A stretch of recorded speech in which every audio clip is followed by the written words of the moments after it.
Deep in the heart of the woods, just behind a village, was a small kingdom brimming with fairies. These fluttering fairies lived in little houses that they built for themselves, using the things that the earth had given to them. Some lived in the hollowed-out parts of tree trunks, while others patched together large, thick leaves to make homes. Other fairies borrowed holes in the ground like little moles. They were protected by the trees that housed them and the earth that loved them. The fairies were Mother Nature's creatures. It was their job to protect the land in these woods. They had to heal and nourish the trees and feed the soil in return. Mother Nature protected the fairies. She kept them hidden away from the prying eyes of the humans who lived music nearby. People in the village near the woods had heard stories of the fairies and wanted glimpses of them. But the trees were a barrier between the village and the guardian fairies. Whenever a human came too close, the tree branches would often tickle the person's head or sway across the path, blocking the way. And sometimes the path itself would confuse people by moving entirely. These fairies had to remain hidden away so that they could do their work and live peacefully in their homes. But once every few years, someone slipped through the cracks. Most times they didn't mean to. It was just luck, coincidence, or sometimes music fate. And an autumn afternoon not so long ago was one of those days. It was a day when the woods had decided to allow a guest to greet the fairies. The air was brewing something within its cool breeze, while the clouds were a misty gray. They did their best to hide the sun, but its beams still shone through the gaps. The brilliant rays made the dewdrops sparkle on the amber leaves in the music woods. A girl was walking down a path illuminated by a single sunbeam. Her name was Evie, and she loved autumn. As she walked through the woods, she admired the world around her. She inhaled the scent of pine needles and damp leaves and smiled as the earth crunched beneath her feet. It was sensory magic. That was how she'd describe it in a conversation with her mother before she left for her afternoon music walk. There was something so magical about autumn. Everything about it delighted her senses, from the crunch of the leaves to the beautiful colors of the trees. She looked up at the canopy of leaves above her. Now it looked as though the trees had been set on fire in a glow of burning colors. It didn't matter that the skies were gray today. The trees were still shining with all the magic and color from the sun. Evie barely noticed which direction she was walking in. She couldn't help but look up and admire the beauty all around her. And the trees felt her adoration and love. They appreciated the warmth that they could sense in her heart, so they let her continue walking. Even though she was approaching the secret part of the music woods, the tree branches didn't dare reach out and trip her up. They didn't tickle her neck or swipe her hat off her head. Instead, they allowed her to pass as Evie looked up at the world around her. She barely glanced at the path she was walking on. She didn't notice that it had changed, and the path had suddenly veered off to the left. Neither did she notice that the earth had changed. The grass and the fallen leaves had. Music disappeared. Evie continued walking until she realized that her feet were no longer crunching, and instead she heard the tapping of her shoes against the stone. When she looked down, she noticed that the dirt trail nestled in the lush green grass had vanished. It had been replaced with a cobblestone walkway. The path was tightly lined with red maple trees and shrubs, so she had no option other than to turn back or to follow the path wherever it might lead. Evie looked back at where she'd come from, hoping to spot the dirt trail she had followed before, but behind her she could only see green grass, fallen leaves, and tall looming trees. The trail had disappeared. Evie stood still and wondered what to do. Music next, she looked up at the clouds softly floating by and wished it was evening so that the North Star could make an appearance. If only there was something to guide her. For a moment, she thought about turning back and wandering through the woods until she could make sense of where she was, but something stopped her. It was as though a firm finger was pointing back to the cobblestone path she stood on. Now a voice inside seemed to be encouraging her to follow the path. Evie was filled with a sense of excitement. The thrill of something new thrummed in her heart. In that moment, the rest of the world faded away. All that was left was this cobblestone path before her, and the wonderful possibility of music adventure. So Evie began to walk. She watched her boots step over the glistening stones. Music. Each footstep was cautious and quiet, but somehow she wasn't afraid. Instead, she felt happy and curious. She was ready for whatever this little path was leading her. Music too. But after just a few more steps, Evie came to a howl. She heard a distant scuttling from somewhere like tiny little feet pattering on the stone. At first, she thought it was an animal, possibly a mouse or a squirrel. But then she heard quiet footsteps and realized it must be something else. Could it even be something magical? Of course, Evie didn't really believe in magic anymore when she was little. She had once seen the garden gnome on her front lawn wink at her. On another occasion, she'd mistaken a dragonfly for a fairy. Music. But that was when she was very music young after she turned 12. All thoughts of magic vanished. It was something that belonged in books. She decided Evie had convinced herself that her magical experiences weren't real. But now here in the woods, she found herself looking down at a tiny green person about the size of her finger. He had fluttering wings and was looking up at her. Music curiously, Evie couldn't help but rub her eyes. It had to be a music dream. She had traveled through these woods hundreds of times, and never before had she seen a cobblestone walkway, nor had she ever seen mythical creatures. It was all in her imagination. Shaking her head, Evie shut her eyes tightly. She hoped that when she reopened them, she would suddenly be back home in her music bed. But she couldn't smell the sense of home like the cinnamon candle her mother burned throughout. Music autumn instead. Evie smelled the damp earth and the rich musty scent of pine. She could feel the gentle breeze of the autumn wind carrying with it the smells that surrounded her, and she knew that when she opened her eyes, she wouldn't be in bed. She would still be in the woods ever so slowly.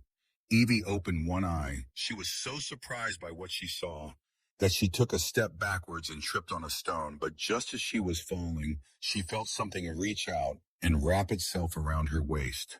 It caught her before she could hit the ground. Looking down, she saw what was wrapped around her. It was a long, skinny branch that belonged to a red maple tree. Before she could react or say anything, the tree lifted her up so that she was steady on her feet. Then it slowly pulled its branch away from her. Evie blinked. Now it was just an ordinary tree with solid branches once. Music. More thank you, she murmured, unsure what else to say to a tree that had just rescued her. The tree waved its branch as if to say, no problem. Evie couldn't believe it. She felt as though she was Alice and had stumbled into Wonderland. Somehow rubbing her eyes, she slowly turned her attention back to the very thing that had surprised her. Music before fluttering up in the air, with beautiful multicolored wings, were several small people. They were no bigger than her. Music hand as they hovered, they inclined their heads toward W.S. her. They looked at Evie as though she were the strange thing. It was as if she were the mythical creature here, fairies. Evie whispered. She felt like she had to say something to break this unusual silence. That way, she would be sure she was really. Here the fairies watched Evie with furrowed brows. No one had come into their little village for years now. They hadn't had company for some time. One of the fairies looked up at the surrounding trees and frowned. He seemed to be thinking, you silly trees, how could you let a human through? But the other fairies smiled in excited anticipation. They knew Evie shouldn't be there. She was a human after all, but they trusted the trees that protected them. If Evie had somehow managed to slip through their defenses, then she was either incredibly clever or incredibly kind and good. But judging from Eve's reaction, they soon understood that she had never planned on getting through to the guardian fairies. Something had led her here to their little village hidden away in the heart of the woods. Whatever the reason, they assumed that it was something good. So with smiles on their little faces, they flew up towards Evie, their hands wrapped around her fingers and her clothes as they tugged at her. They were trying to coax her further down the cobblestone path. Evie allowed the fairies to tug her along. It felt surreal having such little things pulling at her with all their might. She could have easily brushed them off, turned around, and tried to find her way back home. But instead, she walked along the path, guided by the music fairies. She wasn't quite sure what else to do. If she turned back, she might get lost. Besides, she wasn't sure that she wanted to go back. Not so soon anyway. She had just stumbled into a world of fairies and trees that could move. How could she possibly just walk home after seeing that, especially as it seemed the fairies wanted her to music stay the further? Evie walked, the clearer the end of the path became. She could now see two small willow trees that ended the wall of maples. Their soft, curved branches and vibrant green leaves acted as a curved curtain, protecting whatever lay behind it. For a moment, Evie hesitated. So far, she had found fairies and moving trees. What would she find beyond the curtain of leaves? Ogres, perhaps, or trolls or wizards? She didn't have to wait long to find out. As if sensing her presence, the willow trees moved automatically, their leaves pulled back to reveal something straight out of a fairy tale. Back in Eve's world, the SE, seas was autumn. She could taste the pumpkin spice in the air and relish the beauty of the golden leaves. But in here, past the willow trees, Evie could have sworn it was music summer. As she walked, the air seemed to change. She could feel the heat spreading through her body. Suddenly, she regretted wearing the hat and scarf her grandmother had knitted for her. In front of her was a village. The smallest village Evie had ever seen. The entrance was illuminated by brilliant glowing sunlight. The leaves of the willow tree tickled Eve's cheeks as she passed through the fairies, let go of her and fluttered down into the village and into the collection of homes that were spread out before them. Evie looked up at the blue sky and the white clouds that bobbed along it like fluffy boats. The sun was bright and inviting, its rays wrapped around Evie, enveloping her in a warm hug. She had the sudden urge to peel off her autumn layers and lie on the ground, basking in the sun's warmth before her. She could see the cobbled path stretched onwards, creating a center for a small town. Right in the middle was a tall building, or rather it must have seemed tall for the fairies. Evie guessed that if she was standing next to the building, it would only reach her waist. The cream-colored building seemed to be made out of stone. It stood tall and strong, as though it had been there for centuries. Evie was reminded of the houses that lined her street, which her mother would tell her about in detail. They had been built hundreds of years ago and still remained. Music, standing embedded in the middle of this building, was a large clock as she looked at it. Evie realized that it was almost tea time. She should have started heading back home quite a while ago. A group of fairies stood in front of the building with the clock they were carrying. Things they seemed to have taken from the woods, like acorns and orange leaves. When Evie approached, they all turned and stared at her with open mouth. Some even dropped the things they were music holding. Evie didn't want to walk too far into the tiny village in case she stepped on something or someone. From where she was standing, she could see that on either side of the cobblestone pathway, there were intricately made houses created from natural materials. She couldn't help but marvel at one house made from a collection of sturdy leaves and twigs. At first glance, she thought it resembled a very neat pile of music leaves, but then a little head poked through an opening. And EIE quickly saw it for what it was. A home she was so busy admiring the sights before her that she almost missed the fairy that had sneaked up on her.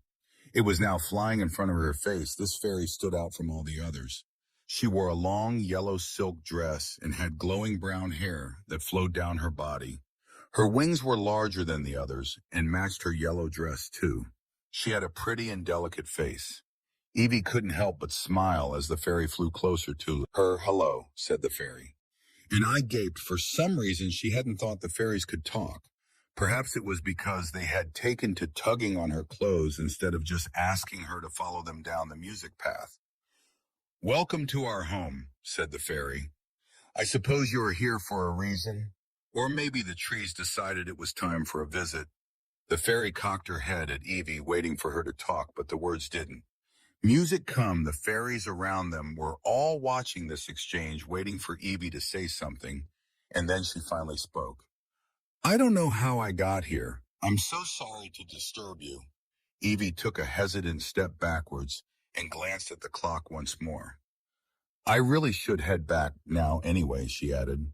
"It's getting music late." The fairy smiled kindly at IE and nodded her head. Then she spoke. "If the trees deemed your visit necessary today, perhaps they will deem it necessary another day. When there is more music time with that two fairies fluttered towards Evie, they sparkled in the sunlight as though hovering in a cloud of fairy dust. Or perhaps it really was fairy dust, Evie thought.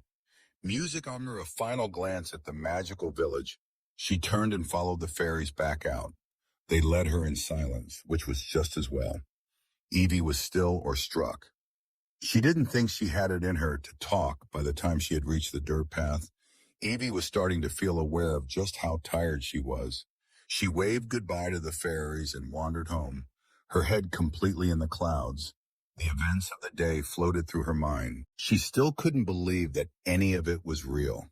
When her mother asked her how she'd spent the afternoon, Evie didn't know what to say. She wasn't even sure what she had done that day. She could only be sure that she had gone for a walk and she had discovered a world so special, she wanted to pinch herself each time she remembered it. To check. She wasn't dreaming. After dinner, Evie had a warm, relaxing bath. It felt like she was washing away the forest, picking twigs and moss out of her hair. Then she put on her pajamas and got into bed outside her window. The sun had gone away and being replaced by a glistening full music moon. As Evie puts her head on the pillow, her tired brain finally made sense of everything she'd seen that music day. Now she knew that fairies were in fact real, and she knew she would return to the woods as soon as possible. Evie turned off the light and closed her eyes. She was sure she would dream of moving trees and tiny glittering people with beautiful wings. And after just a few deep breaths, she was fast asleep. Music, music, music, music, music, music, music, music. Back to top AI features.